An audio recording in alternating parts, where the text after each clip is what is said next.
Joined now by the Conservative MP Jacob Rees-Mogg, who was recently elected as chairman of the influential European Research Group made up of Brexit-backing Conservative MPs. Welcome to the Daily Politics. Thank you. Just before I come to you, Jacob Rees-Mogg, George Freeman, should the government now listen to the CBI and their calls to stay inside a customs union after we leave the EU? Look, I think the key is we have a business-friendly Brexit.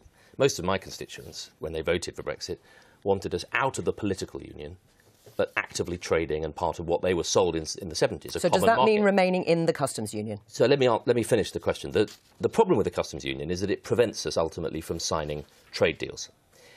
Short term, industry in this country would like to remain in as predictable an arrangement in terms of trading in Europe as they can. If Liam Fox came back and said, I've got a huge trade deal ready to sign with Africa or with America, then I think the balance of probability would swing and people would say, right, let's grip it.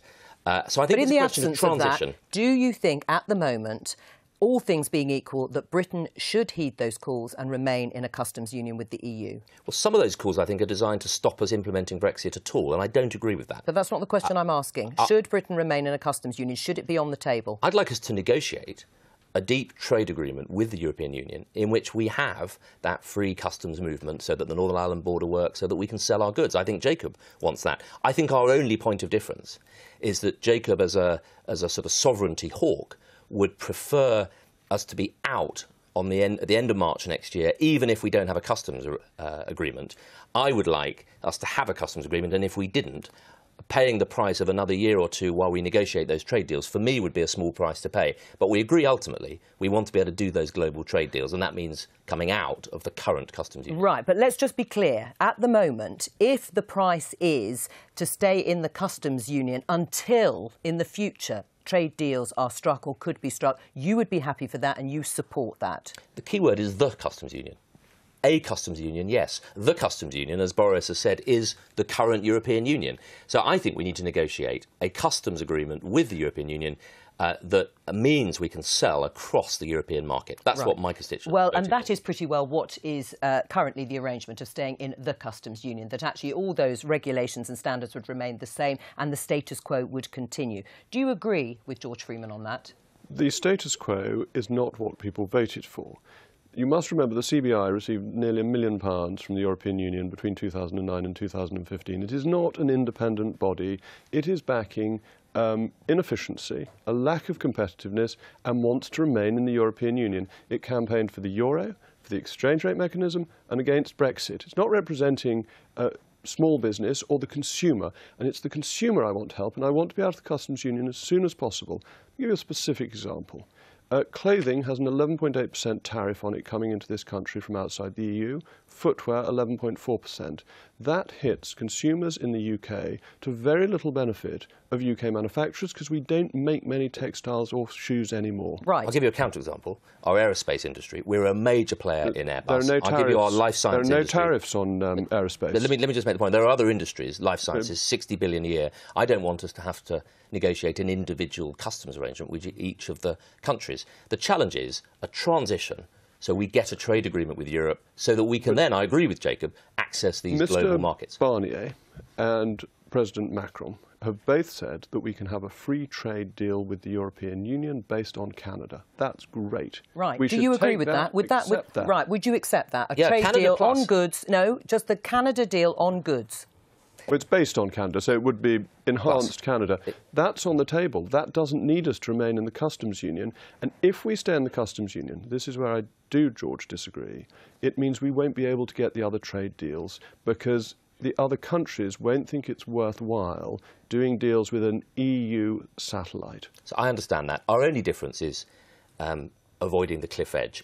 I want the businesses that I know are raising the money that, for our earlier conversation, will pay for the NHS, to have confidence that there's no cliff edge in 15 months' time. I'm not surprised they want to know. And for me, continual membership of a customs union while we get those trade agreements in place is a price worth paying. And I want British people to have cheaper food, clothing and footwear the day we leave the European Union. It will affect the standard of living in the poorest in our society the most dramatically, because the customs union is about protecting inefficient European businesses. It's not about competitiveness. Right. Jacob Rees-Mogg, is part of the problem that there is a discussion about Britain remaining in a customs union or something very similar to what we have now with the EU, because the evidence hasn't been produced by Whitehall that new bilateral trade deals will outweigh the lost trade from the EU? I think the trade deal issue is a bit of a red herring. Our biggest individual national trading partner is the United States, with whom we have no trade deal. Our biggest earner, net earner, is financial services, which by and large don't have trade deals, aren't subject to the trade deals you get with manufactured goods. But what we want is to open up our market to lower prices and to make the UK more competitive and efficient. Would you see it and as use that as a lever to get further? Would you see it as a betrayal if Britain remains in the customs union or a customs union with the EU? If we stay in the customs union, we haven't let the European Union, and it would be a failure on behalf of the government if that's what's happened. It would be a failure of their negotiations. There's a contradiction in what Jacob just said. Well, hang on, because he just said actually that the main reason to come out of the customs union is to be able to do trade deals. Well, you can't do trade deals unless you're out of the customs union. They're much overstated. That we want to do them because they're a useful thing to have. But actually, our biggest single trading partner is the United States, with whom we have no formal trade deal. We have trade arrangements, but not a trade deal. Why do you know better than the CBI, the Confederation of British Industry, about what's best for the British economy? Oh, the CBI has a history of getting things wrong. And you don't? It's a history, well, take the CBI as a commentator, that it got, as I said earlier, the RM wrong, the Euro wrong, it backed Remain, and it's funded by the European Union. It got £1 million between 2009 and 2015. But why is it wrong on the British economy in this instance? Because who it's representing is not the consumer, who I'm arguing for, my constituents, who I want to have lower prices and better quality that can be brought in from outside the European Union. The CBI is a spokesman for vested interests. And do you agree with that, George Freeman? It's a spokesman for vested interests who shouldn't, and the government should not be listening to them. Well, Jacob is right in the sense that the CBI is at the very corporate end of the ladder, represents the bigger companies. And does Jacob know better? But he's wrong, I think. Well, it's not just me. A lot of people agree with me. I think he's wrong to dismiss the views of business so casually.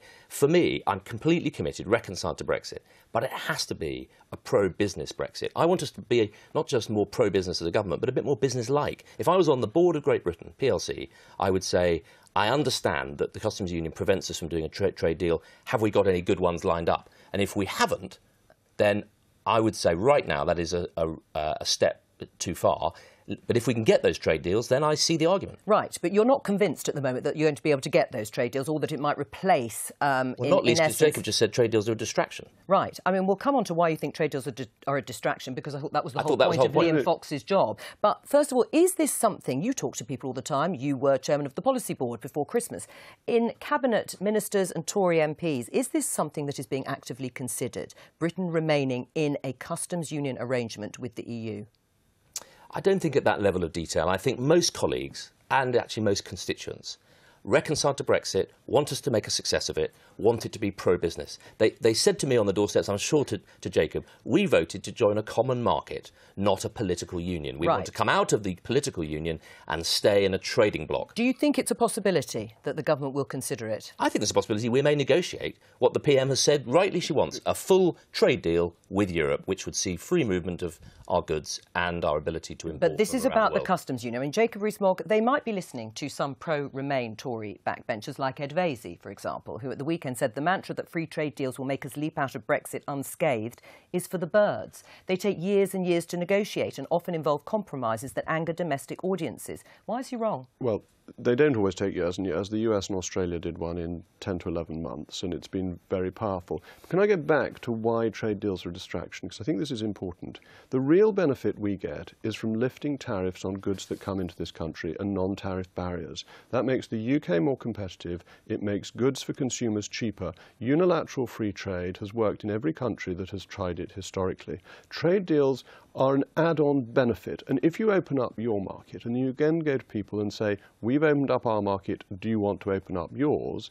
That then helps trade even further. But the benefits you get by reducing your input costs and the costs of consumption for voters across the country is very economically powerful. But why then has Liam Fox been put in this position to seek out and scope free trade deals, which has been sold to the British public as a core part of the Brexit operation? Because part of being a swashbuckling, free trading nation is striking out on our own. That's the second stage. Singapore is completely open as a market, but it does trade deals on top because it wants to encourage other people to be as open as it is. It's obviously in our interests. It's in the interest of the world to have as much free trade as possible. And if we can be a catalyst for global free trade, that's very exciting. And if the deals can lead to that, that is a benefit of them. But the key benefit is lifting our tariffs and making goods in this country cheaper, both manufactured inputs for industry, but also making goods cheaper for consumers. The big challenge is transition. We have an economy geared to a European market.